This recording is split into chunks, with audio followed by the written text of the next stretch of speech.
La curva de contagios se aplana en Castilla y León. Parece que las últimas restricciones están teniendo su efecto, pero los expertos avisan, van a seguir aumentando la presión en los hospitales, precisamente por los contagios que se produjeron antes de las limitaciones.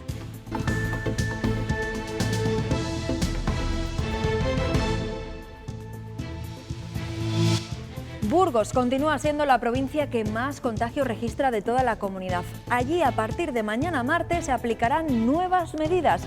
Se cierran centros cívicos, culturales y deportivos. Buenos días. Casi 114.000 personas se han contagiado ya de coronavirus en la comunidad y algunas siguen sufriendo sus efectos meses después. Yo salgo de mi casa con mucha energía y a los 10 minutos estoy agotada. Dolores en las articulaciones, pinchazos en la cabeza, o sea, son cosas que yo no he tenido antes. Un brote deja 4 positivos en esta residencia de jóvenes de Soria. Casi todos se mantienen en cuarentena a la espera de los resultados que arrojen las pruebas PCR. Pedro Sánchez reúne de nuevo hoy a patronal y sindicatos. Este nuevo encuentro, que se va a celebrar en la Moncloa, servirá para impulsar el diálogo social. El frente que ayer ya nos dejó algunas lluvias, hoy seguirá recorriendo la comunidad hacia el este. Las precipitaciones, eso sí, van a ir a menos y el anticiclón irá ganando protagonismo. Durante los próximos días volveremos al tiempo seco, también a las nieblas y al frío a primeras horas de la mañana.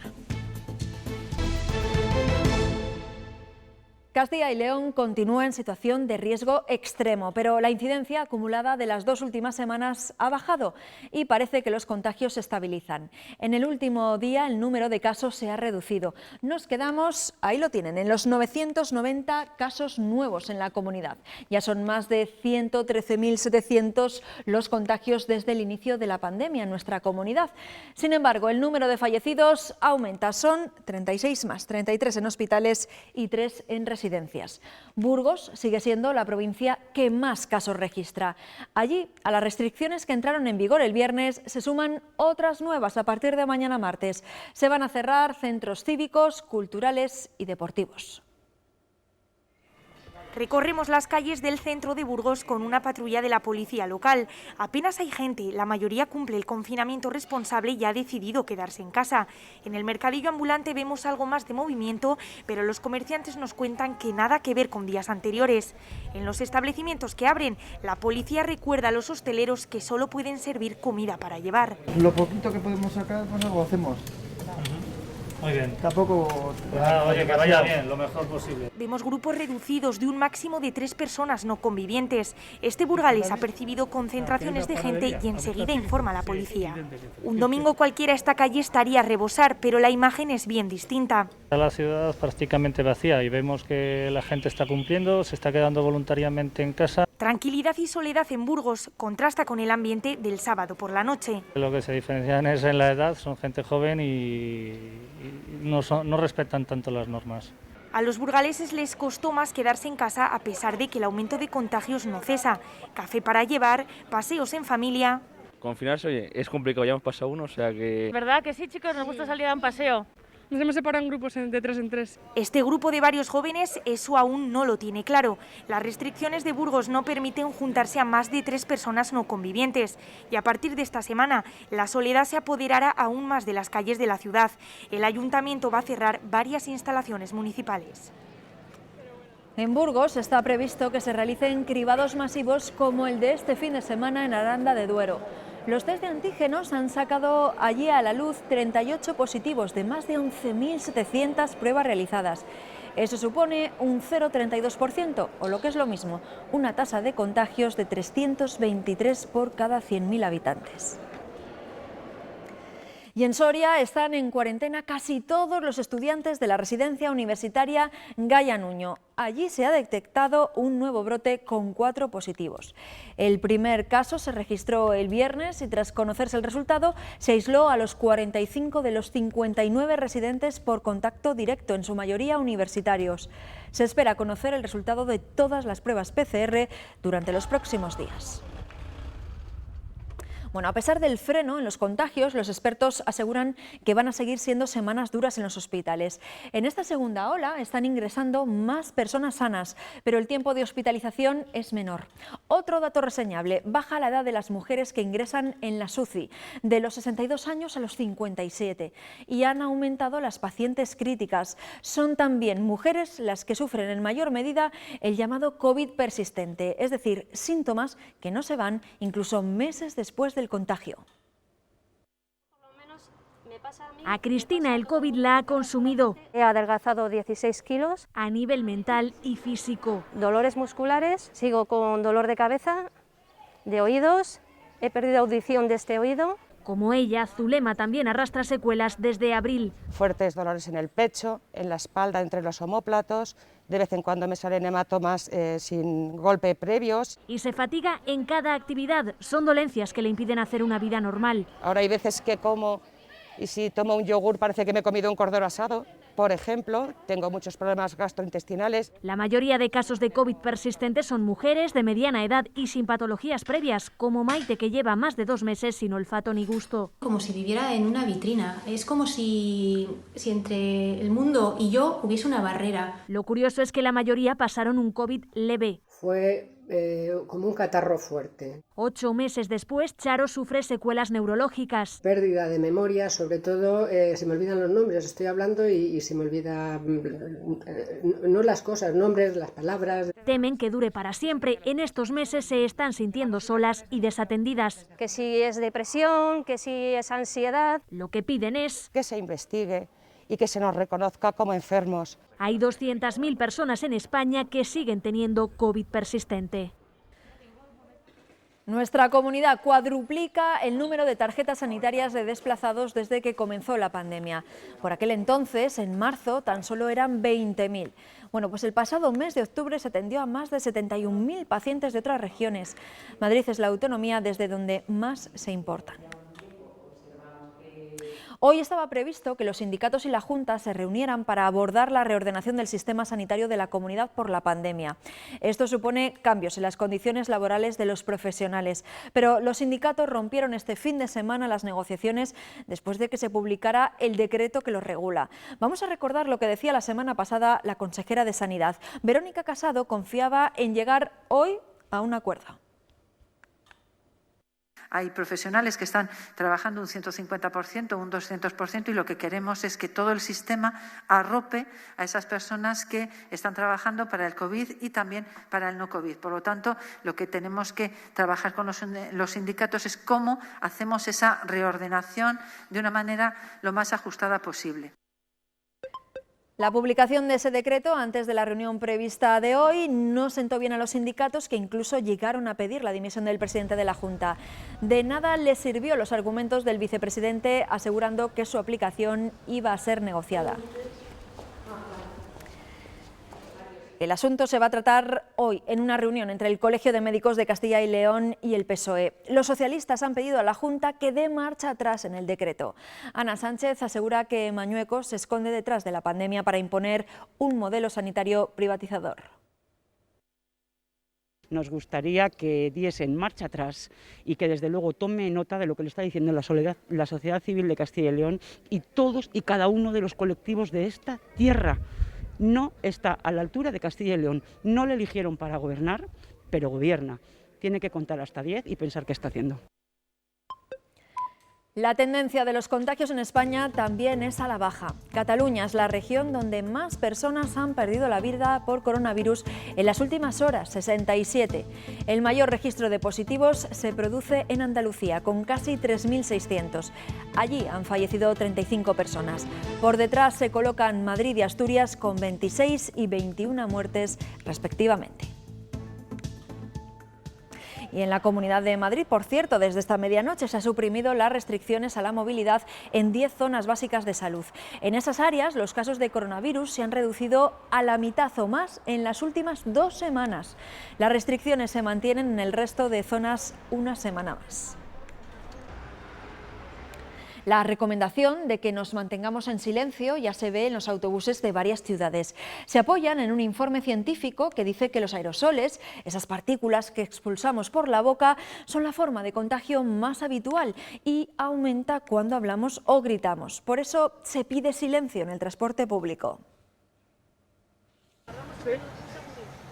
Subimos al autobús y nos encontramos carteles donde nos piden que guardemos silencio. Medidas de seguridad, me parece bien. No es problema tampoco estar callados 15 minutos o lo que te dure el trayecto, ¿no? Lo hacen para minimizar la transmisión del coronavirus. Pedimos y recomendamos que no se hable, en la medida de lo posible, dentro del autobús porque habrá menos aerosoles, digamos, en suspensión dentro del habitáculo. Un informe elaborado por científicos españoles alerta de que el virus se contagia por vía aérea en la mayoría de casos. Puedes hablar cuando bajes. Me parece bien la idea de no hablar por lo de los aerosoles, como dicen. Aquí nos explican cómo influye el volumen de nuestra voz. A más volumen, más cantidad de aire que echamos hacia el exterior.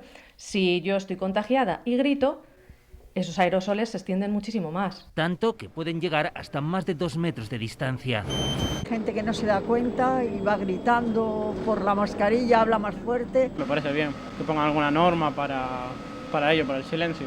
Así que si pueden, aplacen las llamadas. Que no tiene mucha inconveniencia, pues sí que podría esperar. Y mantengan este silencio en el transporte público. Los controles de la Guardia Civil en Segovia que vigilan el cierre perimetral de la comunidad están afectando a la actividad de una estación de servicio próxima en la A1 en Santo Tomé del Puerto. Han notado una fuerte bajada del número de clientes y dicen que son cuantiosas las pérdidas económicas que esto les está generando. Consideran que trasladar unos metros el control podría ser la solución. Una cuestión de distancia de unos metros en la vía de servicio de la A1 en Santo Tomé mantiene en jaque a esta gasolinera por el lugar elegido por tráfico para controlar el cierre perimetral de Castilla y León. Les paran ahí justo en la puerta, pues ya meten primera y se van, pues están deseando pues irse. Asegura que trabajan un poco cuando las patrullas se marchan y cifran en hasta un 70% las pérdidas sufridas desde el 30 de octubre por esta situación, que al menos se mantendrá hasta el 23 de noviembre con una posible ampliación del cierre hasta después del puente de diciembre. Las razones que les han dado no les convencen. Para que nadie se meta, que esto es la primera salida que hay, para que nadie se meta a la gasolinera o al hotel pues hasta que se vayan ellos. Que nadie haga tiempo, pues sirve un control y ya está. Ni los propietarios del área de servicio 99 ni el propio alcalde de Santo Tomé del Puerto han logrado, por mediación de la subdelegación del Gobierno, una solución. Nosotros pedimos esto, que nos dejen trabajar, que se puede hacer 100 metros para abajo, que van a hacer lo mismo, que el control va a seguir siendo igual de eficaz. Reclaman que el control de la Guardia Civil, al que no se oponen, se haga en el mismo sitio que durante el primer estado de alarma, en el parque de vialidad invernal de la A1. Ya son 82 las personas que han perdido la vida en las carreteras de Castilla y León este año. El año pasado, en las mismas fechas, lo hicieron 89. El descenso, ya lo ven, es mínimo. Y más si tenemos en cuenta los 3 meses que estuvimos confinados y las limitaciones a la movilidad. Hace 25 años el coche de su hermano sufrió un deslizamiento y aunque fue a poca velocidad quedó siniestro total. A Maripaz, que viajaba en la parte trasera donde no había cinturones de seguridad, le cambió la vida por completo. Ya no es que yo quedara en silla de ruedas y que yo estuviera 2 meses en coma. Es el gran palo que es para una familia. A mis padres les cayó una losa encima y mi hermano la culpabilidad no se la quitó nunca. Su pasión por los caballos la sacó de la depresión que le hizo pensar en la posibilidad de quitarse la vida. A mí varias veces se me pasó, incluso la eché en cara a mi madre el no haberme desenchufado. En 2016 un tráiler arrolló a Aitor y a su amigo mientras practicaban ciclismo. El conductor viajaba con el móvil en la mano. Su compañero falleció. Vi cosas horrorosas. Cosas que me han tenido que llevar al psicólogo y al psiquiatra para poder vivir con ellas. Sus funciones como policía municipal han cambiado completamente por culpa de las secuelas. Una de ellas es la pérdida de memoria. No puedo realizar deportes de impacto, no puedo correr, no puedo saltar. Ambos imparten charlas para concienciar a la población a través de sus desgarradoras experiencias de que cualquier distracción al volante convierte a un coche en un arma letal. Pedro Sánchez se reúne hoy con los agentes sociales para formar la mesa de la recuperación, la transformación y la resiliencia. Así la han llamado. Se trata de un nuevo mecanismo de diálogo entre el Gobierno, la patronal y los sindicatos, en el que se hará un seguimiento de los fondos de recuperación de la Unión Europea que corresponden a nuestro país. La semana también arranca con nuevas informaciones sobre las presuntas cuentas bancarias opacas del rey emérito en el extranjero. Según El Confidencial, don Juan Carlos habría recibido 6,5 millones de euros en 5 transferencias anónimas en una cuenta en Suiza. El diario El Mundo asegura también que el monarca emérito niega tener otra fortuna en Jersey que le habían adjudicado a algunos medios y que asegura que nunca ha cobrado comisiones. Los ministros de Agricultura de la Unión Europea analizan hoy cómo está afectando al sector las restricciones, sobre todo el cierre de la hostelería en muchos de los socios comunitarios. El ministro español, Luis Planas, va a pedir a sus homólogos nuevas medidas para ayudar a los productores más afectados, como los del vino y del vacuno.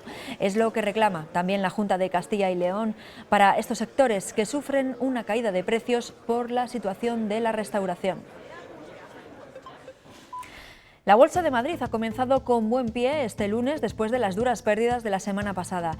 El IBEX 35 ha arrancado la sesión con una subida del 1,6% que le coloca por encima de los 7.900 puntos. El parque madrileño está siendo impulsado por la banca. Suben las cotizaciones de este sector tras el anuncio de la venta de la filial del BBVA en Estados Unidos.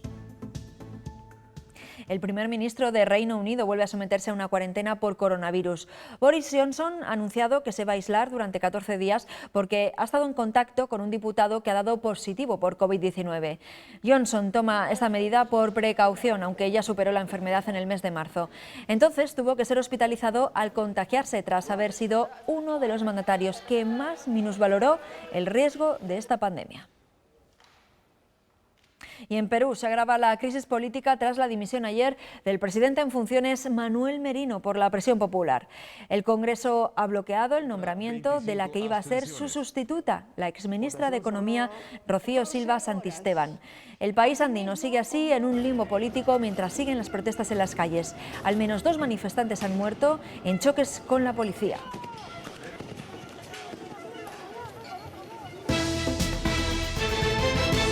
Desde el año 2002 el amianto está prohibido en España, cuando se consideró que podía provocar cáncer. A pesar de eso, todavía quedan muchos edificios que contienen ese material.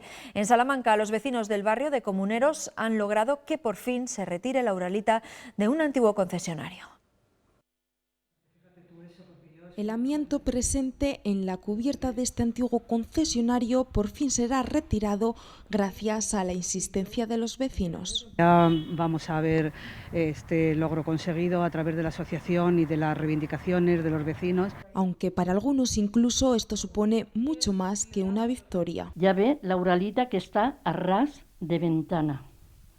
O sea, no es un triunfo, es calidad de vida. Esta instalación lleva cerrada una década y durante el último año se habían producido desprendimientos que suponían la contaminación del aire por parte del amianto. Lo que nosotros tememos, que este polvillo que día a día está salpicando y se nos puede meter lógicamente por las ventanas. Además, creen que este material dañino podría haber influido en su salud. Mi madre murió de cáncer. Yo no digo que haya sido producido por el amianto, pero he sabido que el amianto, las partículas de fibrocemento que se desprenden, es altamente peligroso. Mientras duren las labores de sustitución, cerrar todas las ventanas y respetar los carteles de señalización serán sus últimos esfuerzos. Después, este problema habrá terminado. Y en Soria, en el polígono industrial de Medinaceli, van a construir un laboratorio que parece ser producirá un gel desinfectante único hasta el momento. Protege la piel del coronavirus hasta 6 horas. Las instalaciones van a estar listas en 9 meses y van a generar unos 50 empleos.